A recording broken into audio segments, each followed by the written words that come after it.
ನಮಸ್ಕಾರ Karnataka.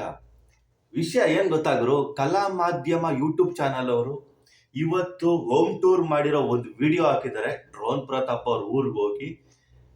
Super sir, Paramesh sir ಅವ್ರಿಗೆ ತುಂಬಾ ಥ್ಯಾಂಕ್ಸ್. ವಿಷಯ ಏನ್ ಗೊತ್ತಾಗ್ರು, ಇವತ್ತೊಂದು ಕಾಮೆಂಟ್ ಬಾಕ್ಸ್ ಅಲ್ಲಿ ಒಬ್ರು ಹೇಳಿದ್ರು, ಯಾಕೋ ವಾಯ್ಸ್ ಎಲ್ಲ ಫುಲ್ ಡಲ್ ಆಗ್ಬಿಟ್ಟಿದೆ ಅಂತ. ಗುರು, ವಾಯ್ಸ್ ಡಲ್ ಅಲ್ಲ, ಅದು ಬೆಳಗ್ಗೆ ವಿಡಿಯೋ ಮಾಡ್ತೀನಿ, ಆದ್ರಿಂದ ಡಲ್ ಆಗೇ ಇರುತ್ತೆ. ವಿಷಯ ಅಂದ್ರೆ ಈ ತರ ಕ್ವಶನ್ಗಳು ಕೇಳಬೇಕು. ಆ ಕಲಾ ಮಾಧ್ಯಮ ತಂಡಕ್ಕೆ ನಾನು ಧನ್ಯವಾದ ಹೇಳ್ತೀನಿ. ಯಾಕಂದ್ರೆ ಕೆಲವೊಂದು ವಿಚಾರಗಳು ನನಗೆ ಗೊತ್ತಾಯ್ತು. ಆದ್ರಿಂದ ಆ ಇನ್ನೂ ಒಂದು ವಿಚಾರ ಏನಪ್ಪಾ ಅಂದ್ರೆ, 10 ವರ್ಷದ ಹಿಂದೆನೆ ಪ್ರತಾಪ್ ಅವರ ತಂದೆ ಗ್ರಾಮ ಪಂಚಾಯತಿ ಮೆಂಬರ್ ಆಗಿದ್ರಂತೆ. ಗುರು, ಕೇಳ್ಬಿಟ್ಟು ನನಗೆ ಶಾಕ್ ಆಗೋಯ್ತು. ಮತ್ತೆ ಎತ್ತಿನ ಬಗ್ಗೆ ಮಾತಾಡಿದ್ರು, ಮತ್ತೆ ಹಳ್ಳಿಕಾರ ಎತ್ತು ಬಗ್ಗೆ ಮಾತಾಡಿದ್ರು. ನನಗೆ ಸಡನ್ ಆಗಿ ವರ್ತೂರ್ ಸಂತೋಷ್ ಅವ್ರು ನೆನ್ಪಾಡ್ಬಿಟ್ರು. ತುಂಬಾ ಚೆನ್ನಾಗೈತೆ. ಅದೇನೋ 4 ಕಲ್ಲು 6 ಹಲ್ಲು ಅಂತ. 4 ಕಲ್ಲಿರೋ ಎತ್ತು ತುಂಬಾ ಯಂಗ್ ಏಜ್ ಅಂತೆ. 6 ಅಲ್ಲಿರೋ ಎತ್ತು ತುಂಬಾ ಸ್ವಲ್ಪ ವಯಸ್ಸಾಗಿರೋ ಎತ್ತಂತೆ. ಮತ್ತೆ ಲಕ್ಷಾಂತರ ರೂಪಾಯಿ ಆಗುತ್ತಂತೆ ಗುರು. 4 ಅಲ್ಲಿರೋ ಎತ್ತಿಗೆ ಲಕ್ಷಾಂತರ ರೂಪಾಯಿ ಇದೆಯಂತೆ. ನನಗೆ ಗೊತ್ತೇ ಇರ್ಲಿಲ್ಲ. ಮತ್ತೆ 25 ವರ್ಷ ಉಳುಮೆ ಮಾಡಿಸ್ಕೊಬೋದಂತೆ. ಸೂಪರ್ ಗುರು. ಡ್ರೋನ್ ಪ್ರತಾಪ್ ಅವ್ರು ಇಷ್ಟೆಲ್ಲ ಒಂದು ಮಾಹಿತಿ ಕೊಡ್ತಿದ್ದಾರೆ ಅಂದ್ರೆ ನನ್ಗೆ ತುಂಬಾ ಖುಷಿ ಆಗೋಯ್ತು. ಮತ್ತೆ ಇನ್ನೊಂದು ವಿಚಾರ ಏನಪ್ಪಾ ಅಂದ್ರೆ, ಅವರ ತಂಗಿ ಬಗ್ಗೆನೂ ಮಾತಾಡಿದ್ರು. ಅವ್ರು ಇಂಜಿನಿಯರಿಂಗ್ ಮಾಡಿದಾರಂತೆ, ಕೆಲ್ಸಕ್ಕೆ ಹೋಗ್ತಿದಾರಂತೆ.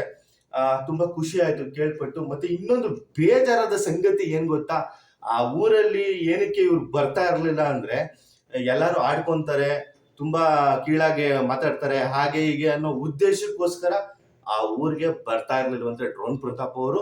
ಮತ್ತೆ ಇನ್ನೊಂದು ಬೇಜಾರಾದ ಸಂಗತಿ ಏನು ಅಂದ್ರೆ, ಇವರೆಲ್ಲ ಎಷ್ಟು ಈ ಊರವರೆಲ್ಲ ಹಾಡ್ಕೊಂತ ಇದ್ರು, ಅಪ್ಪ ಅಮ್ಮ ಸೂಸೈಡ್ ಮಾಡ್ಕೊಳ್ಳೋ ಲೆವೆಲ್ ವರ್ಗೂ ಹೋಗಿದ್ರಂತೆ ಗುರು. ಆ ವಿಷಯ ಕೇಳಿ ತುಂಬಾ ಬೇಜಾರಾಯ್ತು ನನಗೆ. ಮಕ್ಳು ಮಾಡೋ ತಪ್ಪಿಗೆ ಅಪ್ಪ ಅಮ್ಮ ಹಿಂಗೆಲ್ಲ ಮಾಡ್ಕೊಂಡ್ರೆ, ಆ ಲೆವೆಲ್ ವರ್ಗೂ ಹೋದ್ರೆ ತುಂಬಾ ಬೇಜಾರು ಅನ್ಸುತ್ತೆ. ಮತ್ತೆ ಸ್ನೇಹಿತರೆ, ಇನ್ನೊಂದು ಏನಪ್ಪಾ ಅಂದ್ರೆ, ಇಷ್ಟು ದಿನ ಎಲ್ಲ ಆಯ್ತು, ಅವ್ರ ಊರವರೇ ಅವನನ್ನ ಕ್ಷಮಿಸಿದ್ದಾರೆ. ಅದೊಂದು ದೊಡ್ಡ ಖುಷಿ. ಏನು ಮಾಡಕ್ಕಾಗಲ್ಲ, ಕೆಲವೊಂದು ಟೈಮಲ್ಲಿ ಒಂದು ತಪ್ಪಾಗುತ್ತೆ, ಅದನ್ನೇ ಎಳ್ಕೊಂಡು ಹೋದ್ರೆ ಏನು ಸಾಧಿಸಕ್ ಆಗಲ್ಲ ಗುರು. ಇನ್ನೂ ಕೆಲವರು ಗಂಜಿ ಗಿರಾಕಿಗಳು ಅಂತಾರಲ್ಲ, ಇದಾರೆ.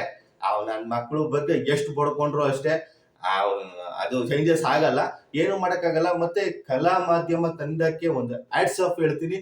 ತುಂಬಾ ಖುಷಿ ಆಯ್ತು ಸರ್. ನಿಮ್ಮೊಂದು ಇಂಟರ್ವ್ಯೂ ನೋಡಿ ನನಗಂತೂ ಸಿಕ್ಕಾಪಟ್ಟೆ ಇಷ್ಟ ಆಯ್ತು. ನಿಮ್ಮ ಒಂದು ಜರ್ನಿ ಏನಿದೆ ಹೀಗೆ ಮುಂದುವರಿಲಿ. ತುಂಬಾ ನೋಡಿದೀನಿ ನಿಮ್ ವಿಡಿಯೋನ, ನಾನು ಸಬ್ಸ್ಕ್ರೈಬ್ ಆಗಿದ್ದೀನಿ. Thank you. ಮತ್ತೆ ನೀವ್ ಯಾರು ನೋಡಿಲ್ಲ, ಒಂದು ಲಿಂಕ್ ನಾನು ಹಾಕ್ತೀನಿ, ಅದನ್ನ ನೋಡಿ. ಮತ್ತೆ ನನ್ನ ಚಾನಲ್ನ ಯಾರ್ಯಾರು ಸಬ್ಸ್ಕ್ರೈಬ್ ಮಾಡ್ಕೊಂಡಿಲ್ವೋ ಸಬ್ಸ್ಕ್ರೈಬ್ ಮಾಡ್ಕೊಳ್ಳಿ ಸ್ನೇಹಿತರೆ. ಸಪೋರ್ಟ್ ಮಾಡಿ. ಮತ್ತೆ ಯಾರ್ಯಾರೋ ಏನೇನೋ ಹೇಳ್ತಾರೆ ಅಂತ ತಲೆ ಕೆಡ್ಸ್ಕೊಳಕ್ ಹೋಗ್ಬೇಡಿ. ಆರಾಮಾಗಿ ಜೀವನ ನಡೆಸಿ. ಮತ್ತೆ ನಮಸ್ಕಾರ.